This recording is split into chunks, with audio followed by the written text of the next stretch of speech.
Corruption case میں بانی P T I کو 14 سال قید بامشقت 10 لاکھ جرمانے کی سزا 190 ملین پاؤنڈ کیس کا فیصلہ آ گیا۔ بشرا بی بی کو 7 سال قید اور 5 لاکھ جرمانہ۔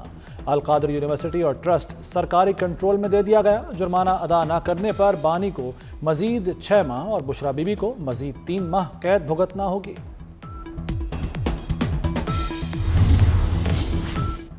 بانی پی ٹی آئی بدعنوانی اور کرپٹ پریکٹس کے مرتکب قرار۔ بشرا بی بی کرپشن میں سہولت کاری اور معاونت پر مجرم قرار۔ پروسیکیوشن اپنا کیس ثابت کرنے میں کامیاب۔ شہادتوں کے جواب میں ملزمان کے وکلاء دفاع فراہم نہیں کر سکے۔ احتساب عدالت نے 190 ملین پاؤنڈ کیس کا مختصر تحریری فیصلہ جاری کر دیا۔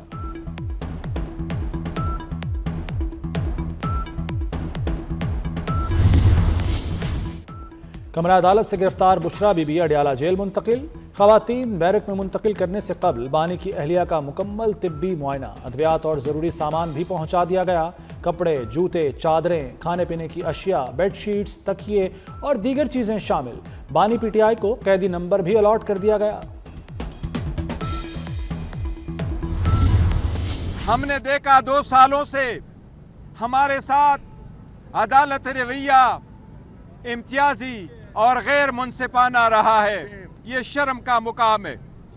ہمیں دیوار پہ لکھا نظر آ رہا تھا انشاءاللہ تعالی within few days high court میں اپیل فائل کریں گے۔ ہمیں اعتماد انشاءاللہ تعالی خان صاحب سرخرو ہوں گے۔ تحریک انصاف کا فیصلے کے خلاف اپیل دائر کرنے کا اعلان۔ بیرسٹر گوہر نے کہا کہ بانی نے مذاکرات جاری رکھنے کا کہا ہے۔ 1 ہفتے میں جوڈیشل کمیشن قائم نہ کرنے پر مزید مذاکرات نہیں ہوں گے۔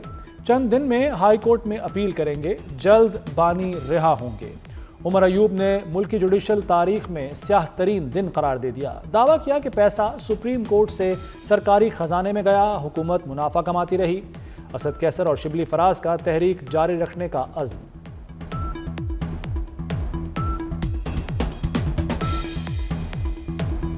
القادر کا فیصلہ عمران خان صاحب اور بشرا بی بی صاحبہ کے خلاف سنایا گیا۔ آج ایک سیاہ دن ہے۔ یہ ایک سیاہ دن ہے اور ہم اس کی پرزور مذمت کرتے ہیں۔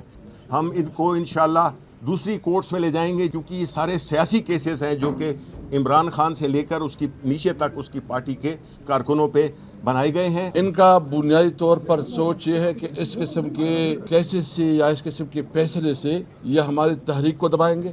ہم اپنے آئینی اور قانونی جو ہمارا جنگ ہے اس سے پیچھے نہیں ہے۔ القادر یونیورسٹی میرے پاس آ گئی ہے۔ اب یونیورسٹی میں جادو ٹونا نہیں سکھایا جائے گا، دین و دنیا کی تعلیم دی جائے گی۔ اس کے طلباء کو بھی اسکالرشپ دی جائے گی۔ مریم نواز کا خطاب۔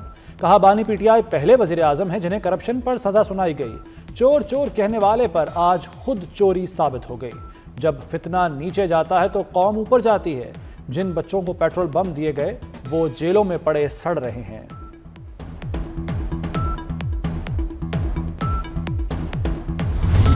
آج جو فیصلہ سنایا گیا ہے 14 سال کی سزا کا اور 7 سال کی سزا کا، وہ بنیادی فیصلہ ہے۔ ٹرائل کورٹ نے ظاہر اس کیس کو کنکلوڈ کیا۔ مالک نے بیٹھ کے یہ طے کیا کہ نہیں، یہ عوام کا پیسہ ہوتا ہے جو ٹیکس ایویژن سے یا کسی نہ کسی حوالے سے کما کے باہر لے جایا جاتا ہے، تو اس کی روک تھام ہونی چاہیے۔ 14 سال قید کی سزا میں ضمانت نہیں ملتی۔ وزیر قانون اعظم نذیر تارڑ کہتے ہیں صدر مملکت کو رحم کی اپیل کر کے سزا معاف کرائی جا سکتی ہے۔ عطا اللہ تارڑ نے کہا کہ پی ٹی آئی مذہب کو اپنی کرپشن، گھناؤنے جرائم کو چھپانے کے لیے استعمال نہ کرے۔ خواجہ آصف کہتے ہیں پی ٹی آئی چاہتی ہے ایگزیکٹو آرڈر سے بانی رہا ہو جائیں، ایسا نہیں ہوگا۔ احسن اقبال نے بانی پی ٹی آئی کو سرٹیفائیڈ کرپٹ سیاستدان قرار دے دیا۔ ملک احمد خان بولے سیاست کی مقبولیت ججز پر تنقید سے جڑی ہے تو دائرہ بدلیں۔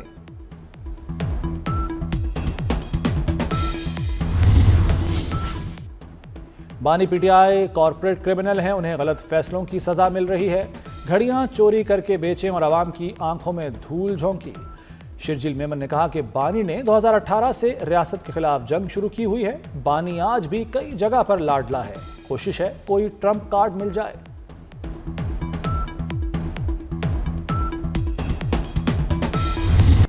بانی پی ٹی آئی کی 14 سال سزا کے فیصلے کا بازار حصص پر مثبت اثر۔ اسٹاک مارکیٹ منفی سے مثبت زون میں آ گئی۔ انڈیکس میں 1400 پوائنٹس اضافے سے 1,15,000 کی نفسیاتی حد عبور کر گیا۔ عدالتی فیصلے میں 9 مئی کے جرم پر کلین چٹ نہیں دی گئی۔ سوال یہ ہے کہ ٹرائل کہاں ہوگا؟ 9 مئی کا جرم تو ہوا ہے۔ جسٹس جمال مندوخیل کے ریمارکس۔ ملٹری کورٹس میں سویلینز کا ٹرائل کالعدم قرار دینے کے خلاف سماعت کے دوران جسٹس جمال مندوخیل نے کہا کہ 21ویں ترمیم میں کہا گیا سیاسی جماعتوں کے کیسز آرمی کورٹ میں نہیں چلیں گے۔ آپ ملٹری ٹرائل کے کس فیصلے سے اتفاق کرتے ہیں؟ جسٹس جمال مندوخیل کا وزارت دفاع کے وکیل خواجہ حارث سے استفسار۔ میں کسی فیصلے کے ساتھ اتفاق نہیں کرتا، خواجہ حارث کا جواب۔ سماعت پیر تک ملتوی۔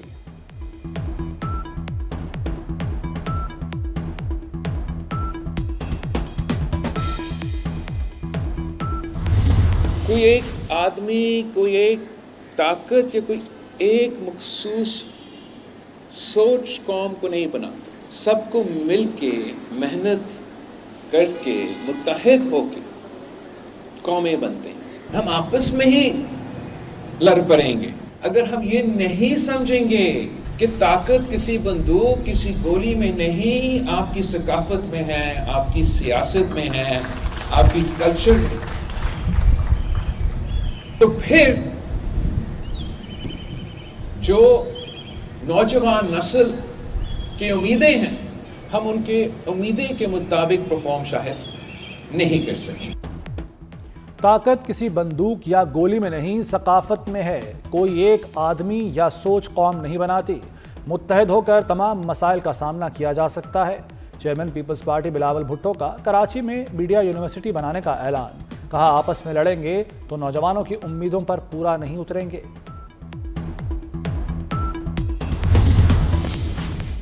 سربراہ پاک بحریہ ایڈمرل نوید اشرف سے بنگلہ دیشی فوج کے پرنسپل سٹاف افسر کی ملاقات۔ باہمی دلچسپی کے عبور، علاقائی میری ٹائم سیکیورٹی صورتحال پر تبادلہ خیال، بحری افواج کے درمیان تربیت، دو طرفہ دوروں اور بحری مشقوں کے انعقاد پر زور دیا گیا۔ اسلام آباد ہائی کورٹ میں ایڈیشنل ججز کے لیے جج اعظم خان اور راجہ انعام امین نامزد۔ جوڈیشل کمیشن 2 اجلاسوں کا اعلامیہ جاری۔ بلوچستان ہائی کورٹ کے لیے 3 ایڈیشنل ججز کے ناموں کی سفارش۔ محمد آصف ریکی، نجم الدین مینگل اور محمد ایوب کے ناموں کی سفارش متفقہ طور پر دی گئی۔ سندھ کابینہ نے 8000 الیکٹرک بسیں چلانے کی منظوری دے دی۔ شرجیل میمن کا ای وی گاڑیوں کے لیے کمیٹی بنانے اور جلد بایو گیس پلانٹ شروع کرنے کا بھی اعلان۔ کہا ریڈ اور گرین لائن ٹریک پر سائیکل چلائی جا سکتی ہے، شہری بغیر لائسنس گاڑی نہ چلائیں ورنہ ایکشن لینا پڑے گا۔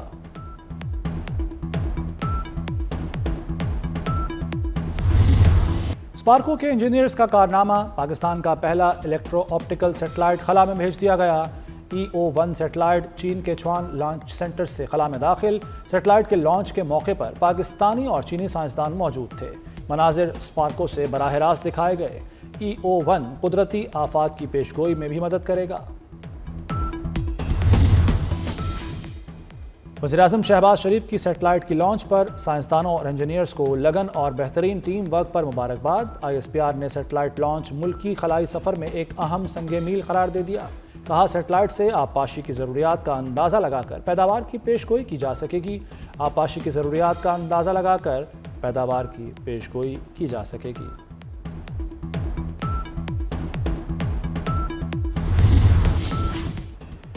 مصطفیٰ آباد لاہور میں 70 سالہ خاتون سے زیادتی کی تحقیقات میں اہم پیش رفت۔ سفاک درندہ صفت ملزم گرفتار، اعتراف جرم کر لیا۔ ملزم نے ساتھیوں کے ساتھ مل کر ضعیف خاتون پر تشدد کر کے زیادتی کی۔ ملزم آئس کے نشے کا عادی اور جنسی درندگی کے واقعات میں ملوث رہ چکا۔ ادھر سرائے عالمگیر میں 4 سالہ بچی سے زیادتی اور قتل کے ملزم کی پراسرار ہلاکت۔ کپڑوں کی برآمدگی کے لیے کھوہار گاؤں لے جاتے ہوئے ملزم ہتھ کڑی سمیت چلتی پولیس گاڑی سے فرار ہوا۔ رات گئے ویران علاقے سے لاش ملی۔ کراچی میں 10 روز سے لاپتہ سارم کیس میں اہم پیش رفت۔ والد کو 5 لاکھ تاوان کا میسج موصول ہونے کا انکشاف۔ رقم نہ دینے پر سنگین نتائج کی دھمکیاں دی گئیں۔ اغوا کا کیس AVCC میں ٹرانسفر کر دیا گیا۔ مختلف پہلوؤں سے تفتیش جاری۔ اسرائیلی سیکیورٹی کابینہ کی غزہ جنگ بندی معاہدے کی منظوری۔ پہلا یرغمالی اتوار کو رہا ہوگا۔ 1000 فلسطینی قیدی بھی اسرائیلی جیل سے رہا کیے جائیں گے۔ غزہ کی تعمیر نو، اسرائیلی فوج کے اخراج اور دیگر مسائل پر بات ہوگی۔ سیز فائر کے باوجود غزہ پر اسرائیلی حملے جاری، 110 فلسطینی شہید۔ سعودی عرب کا جنگ بندی معاہدے کا خیر مقدم، اسرائیلی جارحیت کو روکنے کی ضرورت پر بھی زور۔ سعودی وزارت خارجہ نے کہا کہ اسرائیلی قابض افواج غزہ اور تمام فلسطینی علاقوں سے مکمل طور پر نکل جائے۔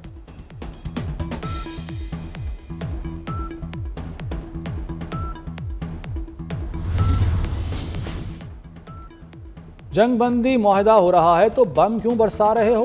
امریکی وزیر خارجہ اینٹنی بلنکن صحافی کے سوال پر برہم، صحافی کو گھسیٹ کر پریس کانفرنس سے باہر نکال دیا گیا۔ آپ میڈیا کی آزادی کی بات کرتے ہیں اور سوالوں کے جواب نہیں دیتے، آپ عالمی مجرم ہیں، آپ کو ہیگ میں عالمی عدالت میں جواب دہ ہونا چاہیے۔ صحافی کی اینٹنی بلنکن پر تنقید۔ لاس اینجلس کے جنگلات میں لگی آگ 9 روز بعد بھی بے قابو، ریسکیو ٹیموں کو تیز ہواؤں کے سبب آگ بجھانے میں مشکلات کا سامنا، مختلف واقعات میں 27 افراد ہلاک، ہلاکتوں میں اضافے کا خدشہ۔ ہولناک آگ سے 13,000 کے قریب مکانات تباہ، 40,000 ایکڑ سے زائد رقبہ جل گیا، لاپتہ ہونے والے 43 افراد میں سے 12 کو تلاش کر لیا گیا۔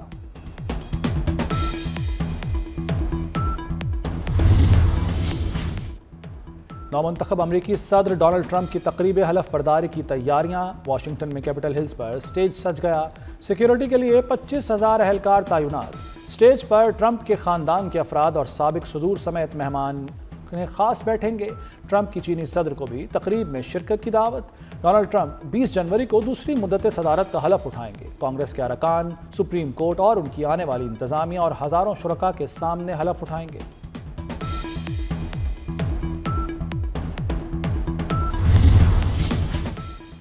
وزیراعظم اور آرمی چیف کی کاوشیں رنگ لے آئیں، کرنٹ اکاؤنٹ خسارہ مسلسل تیسرے ماہ سرپلس۔ وزیراعظم کا خیر مقدم، دسمبر میں پہلی بار آئی ٹی سیکٹر میں 34 کروڑ 80 لاکھ ڈالر کی برآمدات۔ رواں مالی سال کے آخر تک I T exports 4 Arab dollar تک پہنچنے کا قوی امکان۔ بارشیں برسانے والا نیا سسٹم ملک میں داخل، اپر دیر میں بارش اور برف باری، سردی کی شدت بھی بڑھ گئی۔ ملک کے دیگر مختلف شہروں میں بھی بادل برسنے کا امکان۔ مغربی بلوچستان اور بالائی خیبر پختونخوا میں چند مقامات پر بارش اور برف باری کی پیش گوئی۔ مظفر آباد میں درجہ حرارت 2، سری نگر اور اننت ناگ میں -2، لیہ میں -13 تک جا پہنچا۔ پنجاب کے میدانی علاقوں میں دھند، حد نگاہ کم ہونے کے باعث موٹر وے کے کئی سیکشنز کو ٹریفک کے لیے بند کر دیا گیا۔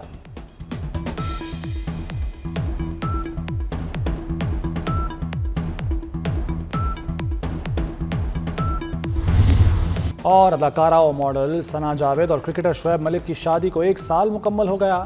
ثنا نے سوشل میڈیا پر شادی کی تصاویر شیئر کر کے شوہر کو مبارکباد دی۔ شعیب ملک نے بھی بیوی کے ہمراہ خوبصورت ویڈیو شیئر کر دی۔